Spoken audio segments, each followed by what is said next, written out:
दो गहरे मित्र होते हैं। एक लड्डू गोपाल जी की सेवा करने वाला होता है, एक शंकर महाराज की आराधना करने वाला होता है। लेकिन जो शंकर महाराज की आराधना करने वाला होता है वह अमीर हो जाता है, जल्दी जल्दी धनवान हो जाता है। और जो लड्डू गोपाल जी की सेवा करने वाला होता है वह निर्धन का निर्धन रहता है, जैसा पहले था। काफी वर्षों बाद दोनों मित्र आपस में मिलते हैं और जो शंकर महाराज की आराधना करने वाला होता है वह दूसरे मित्र को बोलता है, देख शंकर महाराज की कृपा से मैं कितना जल्दी धनवान हो गया, और एक तू है जो लड्डू गोपाल जी की सेवा तो करता है लेकिन वैसा का वैसा है जैसा मैं तुझको छोड़कर गया है। वह निराश हो जाता है, वह बोलता है मेहनत तो बहुत करता हूं लेकिन क्या करूं, मेरा भाग्य मेरा साथ नहीं दे रहा है। तभी जो शंकर महाराज की आराधना करने वाला मित्र होता है वह बोलता है, तू अपना आराध्या बदल दे, तू लड्डू गोपाल जी की सेवा करना छोड़ दे, तू शंकर महाराज की आराधना शुरू कर दे, देख कितना जल्दी तू धनवान हो जाएगा। वह वैसा ही करता है। लड्डू गोपाल जी जो उनके पास मूर्ति होती है उसको अलमारी में रखकर लोग लगा लेता है और बाजार से छोटा सा शिवलिंग ले आता है, उसे पंचामृत से अभिषेक करता है, उसकी पूजा अर्चना करता है, दीपक जगाता है, अगरबत्ती जगाता है। जैसे मस्तिष्क को झुकाता है, देखता है जो अगरबत्ती की सुगंध होती है वह उसी अलमारी की तरफ जा रही होती है जहां उसने लड्डू गोपाल जी को बंद किया होता है।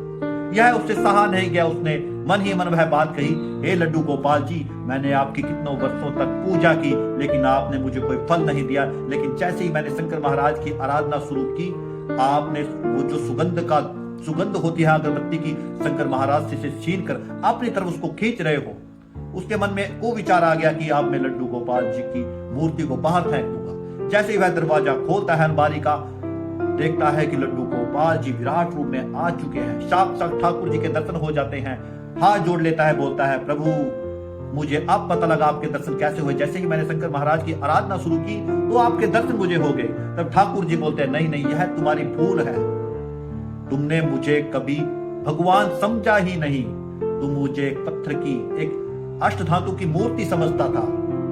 ना तू सोचता था कि इसका नाक है, ना मुंह है, ना इसके पांव है, इसलिए मैंने तुझको दर्शन नहीं दिए। लेकिन आज तेरे मन में भावना आई, क्योंकि जैसे ही वह सुगंध मेरी तरफ आई तुमने सोचा कि इसने अपनी तरफ यह सुगंध खींची है।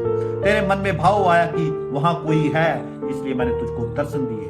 प्रभु तो भाव के भूत के होते हैं, अगर तुम्हारे मन में भावना नहीं आती तो तुम्हें कभी दर्शन नहीं होते। आप किसी भी आराध्या को मान लो, चाहे शिव को मान लो, चाहे राम को मान लो, या किसी भी भगवान को मान लो, अगर आप उसको मूर्ति समझकर पूजा करोगे तो आपको उसके फल नहीं मिलेगा। लेकिन अगर आप उसमें भगवान का रूप देखोगे कि ये तो साक्षात हैं, तो उसका फल आपको अवश्य मिलेगा। इसलिए प्रभु को जब भी पूजो या उसकी आराधना करो तो ये समझो कि यहाँ वो साक्षात विराजमान है। जय सीता राम, राधे राधे।